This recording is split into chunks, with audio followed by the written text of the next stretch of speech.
Let's take a look at the Marvel Legends Executioner Build-A-Figure wave. So first up we have World War II Logan, which is a figure that did not need to be as cool as it is. Completely new sculpt, head to toe, plus his weapons being his gun and his knife are super awesome. But of course he has a classic feature as well. And that's his claws, not coming from his hands, but strapped to his hands from the time before the Bone Claw retcon. Iron Man Mark 72 was one of the armors I really wanted as a figure. This torso is ridiculous. It has a ton of movement back, but like basically none forward. Iron Man's main accessories are the blasters on his arms that can be swapped out nice and easy.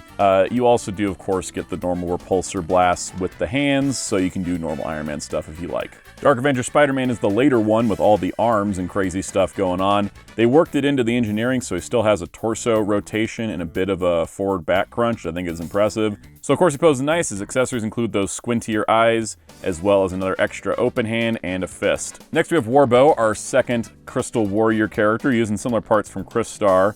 He looks really, really nice. I just don't know anything about him. So naturally, Warbow comes with his Warbow, which is pretty cool and crystal looking. Really want the Crystar comics reprinted. I want to know who this guy is. So we finally have a Marvel Legends Werewolf by Night, and he's pretty good. He's based on the classic appearance.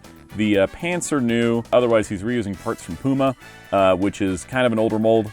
So frustratingly, Werewolf by Night comes with no accessories for a $28 figure with a Build-A-Figure part, but at least in the original Werewolf by Night comics, his mouth was never really closed and his hands never closed either, so it's accurate to 90% of his appearances. Next up we have Enchantress, who's using nice new parts. She's got the new heels that stand a little better, got double jointed elbows, newly sculpted bits. Outside of a couple of hands, Enchantress's main accessory is this really cool energy effect that looks much more unique to her, and I also appreciate that her head can turn.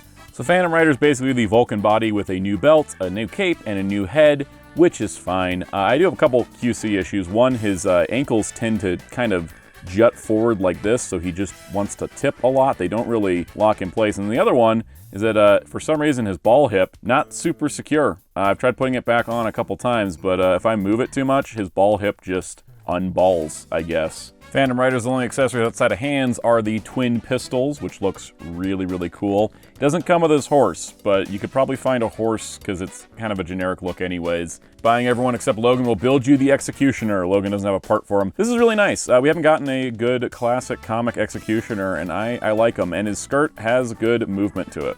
Executioner's accessories are, of course, his axe and alternate hands. He's a pretty nice figure overall. So overall, I like the wave, I like the selection of characters, it worked for me, but it's such a random grab bag, it may not work for everybody that just wants Executioner. At 28 bucks a figure, I don't think Build-A-Figures can last in that model. If you want more Marvel videos, be sure to hit subscribe now so you don't miss out.